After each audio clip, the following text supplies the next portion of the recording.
Bonjour à tous. Donc, dans cette vidéo, je vais enseigner, dans le fond, la notion de différentiel. Donc, on a dans les notes de cours. Et notion de différentiel, peut-être on pourrait se dire enfin, parce que le cours s'appelle calcul différentiel. Et jusqu'à maintenant, bien évidemment, on a fait beaucoup de dérivés. On a vu des limites. Et la différentielle, c'est très associé à la dérivée. Et on va voir, dans le fond, la petite nuance que ça a, qui est très légère, mais somme toute importante. Donc, première des choses, c'est qu'on va éclaircir les deux principaux mots de vocabulaire qui sont accroissement. Et donc, on va avoir des accroissements en X, un accroissement en Y, et différentiel. Donc, qui va être le dx et dy. Et on va voir que nous, principalement, ce qu'on va souvent avoir à faire, c'est de calculer la différentielle de y, et que ça demande justement d'avoir la dérivée. Donc, on s'enligne vers ça. Donc, première des choses, supposons qu'on a une fonction. C'est ici, donc y est égal à f de x. Je vais effacer ça et je vais reprendre mon crayon. Parfait. Donc, vous avez cette fonction-là. Donc, supposons que je dessine un petit exemple très rapide. Donc, j'ai ça ici. Et on a une certaine fonction comme ça, mon f de x. Good. Et puis, si j'ai un point de départ, par exemple, ça ici, et je prends un autre point sur ma courbe, donc juste ici. Et puis là, ce que vous avez souvent vu, ce qu'on a vu un peu dans le cours, si je parle d'accroissement Y et d'accroissement en X, je peux faire une petite ligne pointillée. Donc, j'ai ça ici. Donc, par rapport à mes deux points, j'ai un accroissement en X ici.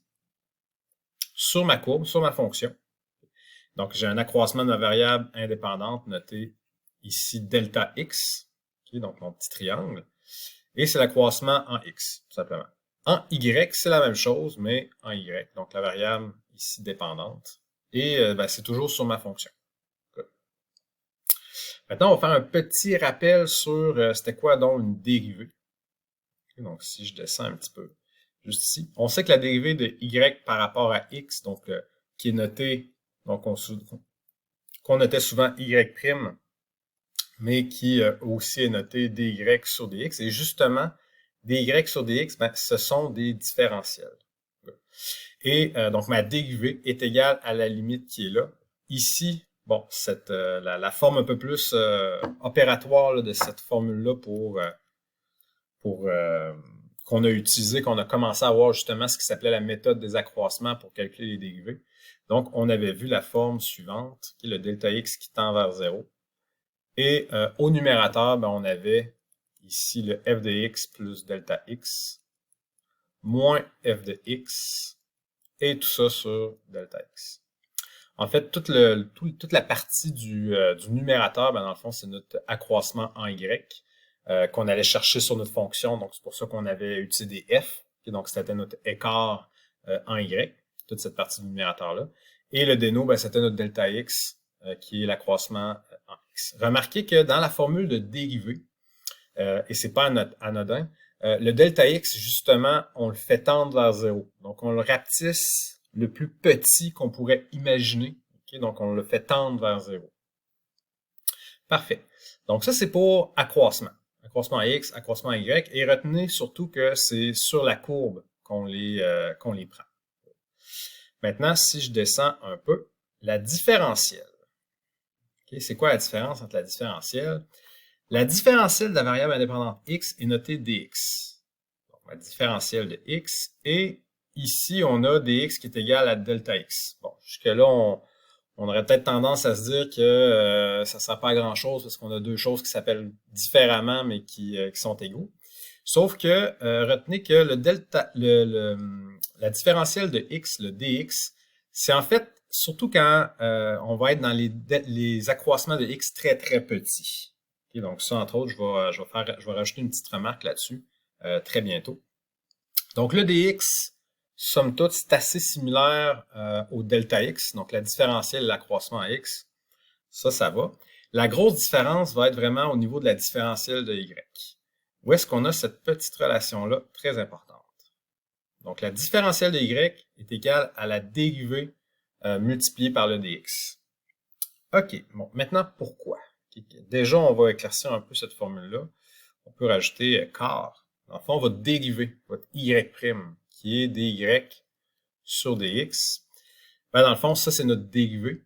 Okay, si ma fonction, c'est f de x, ben, ma dérivée, c'est mon f' de x. Et ici, on va juste faire quelque chose qu'on n'avait pas fait jusqu'à maintenant tout à fait. Ben, on va considérer le dy sur dx vraiment comme une fraction. Et le dx, ben, je l'envoie de l'autre côté. Donc, mon dy est égal à f' de x fois dx. Donc, j'ai vraiment traité ma dérivée dy dx comme étant une fraction de deux différentiels. Et pour savoir à quoi est égal, dans le fond, ma différentielle de y, ben, j'ai tout simplement multiplié par dx de chaque côté et j'ai obtenu cette petite relation-là, qui va être très importante pour nous. Bon, maintenant, géométriquement, sur un graphique, ben, la différentielle de y, on l'interprète comment? Donc, ça ici, on va replacer certaines choses, on va compléter un peu le graphique qui est juste ici. Donc, déjà en partant, je vais commencer par replacer mon delta x, l'accroissement en x, l'accroissement en y. Good. Donc, je place ça ici. Donc, on a mentionné, dans le fond, le delta x ici.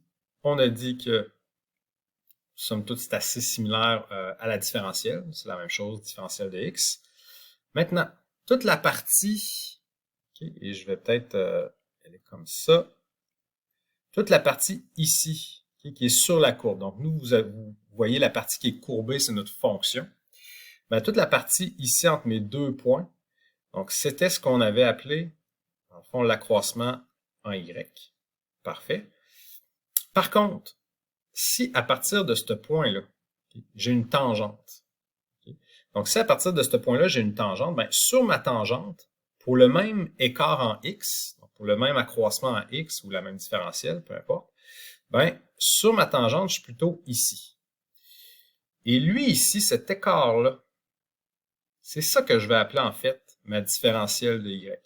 Donc, c'est sur ma tangente, okay, l'accroissement y, on le prenait sur la fonction, mais ma différentielle de y, je la prends, en fait, sur ma tangente.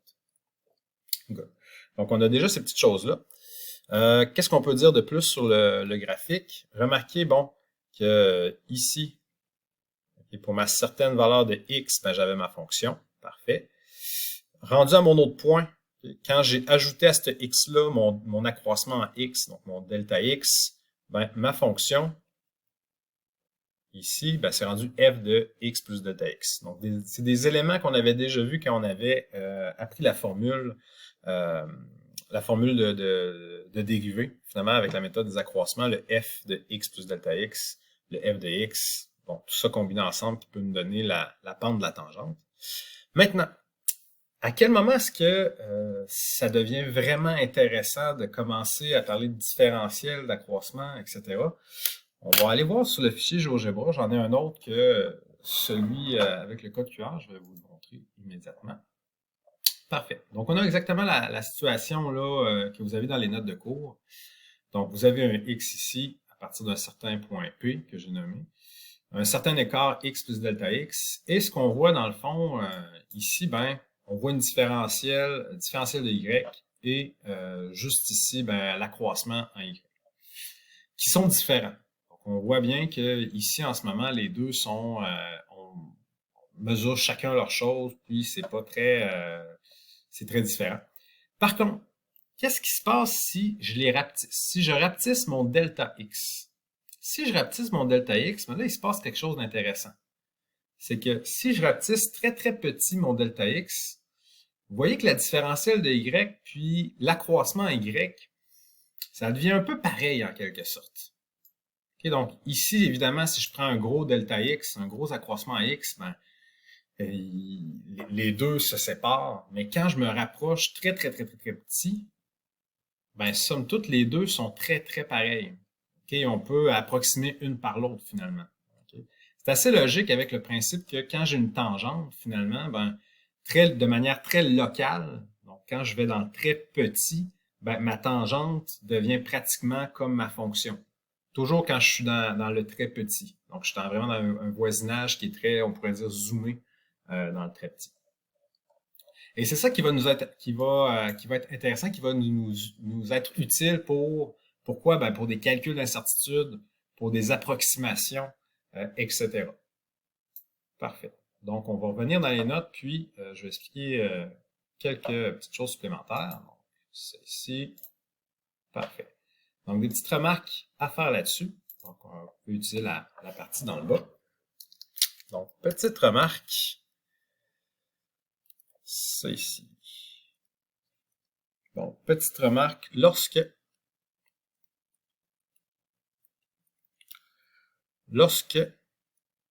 dx, qui est dans le fond la même chose que l'accroissement en x, est petit. Bon, pour moi, être petit, là, c'est bon, c'est évidemment une petite valeur, mais c'est toujours à l'optique que je tends vers 0 presque. Parfait. Alors, quand ça arrive, ce qu'on a constaté, alors, ben, votre dy, votre différentiel de y, c'est à peu près, finalement, la même chose que votre delta y. Donc, les deux, lorsque, évidemment, le dx, qui est notre delta x, dans le fond, est très petit, ben, les deux, là, sont presque pareils. Donc, on peut dire que c'est environ la même chose. À ce moment-là, quelle utilité qu'on peut y trouver? Ben, notre fameux, là, f de x plus delta x, le f de x plus delta x ici, okay?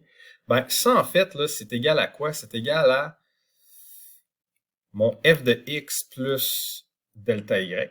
Qu'est-ce que je veux dire par là? Regardez sur le graphique, là, vous avez le delta y qui est l'écart en y, ben, c'est exactement cette distance-là. Donc, ça ici, ça se trouve être votre f de x plus delta y. C'est la même chose.